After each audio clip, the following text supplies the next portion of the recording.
Mwanangu vipi mzee? Kama kwa niambia ndugu yangu. Ya fresh mwanangu. Karibu mwanangu leo tumewasha chombo nini mwanangu tuondoke. Haina haja kuondoka ndugu yangu. Sema kuna bodaboda nilikuwa namuulizia hapa kweli. Nani huyo sasa unamtaka? Unamshikaje si Masanyika si ndio yupi? Ndio mimi hapa mwanangu tuondoke washe jombo ni. Bwana wewe ndio bodaboda wa mke wangu si ndio? Mke yupi blaza? Mimi hapa nabeba wengi sana. Wake za watu nabeba wengi sana. Hapa nyumba ambayo ina geti jekundu hapa. Yule pale juu kwa Masmani. Ndio mimi hapa tuondoke. Na hamna haja kuondoka. Ila kuna ombi nimekuja nalo. Ni kwamba mimi sitaki umpakie mke wangu.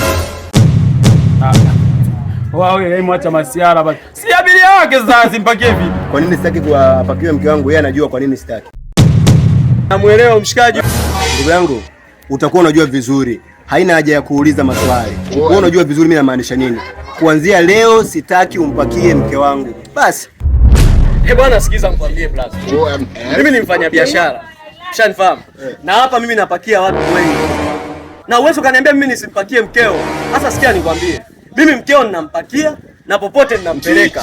Mjomba, mwanamke wa kwangu mimi au sio? Mwanamke wa kwangu mimi na mimi mwenyewe ndo mume wake au sio? Nimekuja kukwambia kabisa sitaki ni kuone unampakia mke wangu. Shida iko wapi? Mwanamke sio kwangu mimi.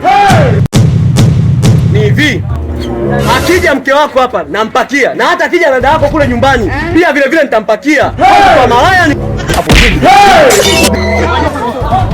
yaani wewe mimi nakupa onyo kawaida unaniletea uchizi. Wewe kumtumia mke wangu picha za utupu wako. Sasa mke wangu na unamtongoza kila siku. Afu bigi usiletee ujinga mwanangu. Mimi nimekukataza kistaarabu kama imekushinda kazi ya bodaboda weka nyumbani kaenda kalale. Au sio?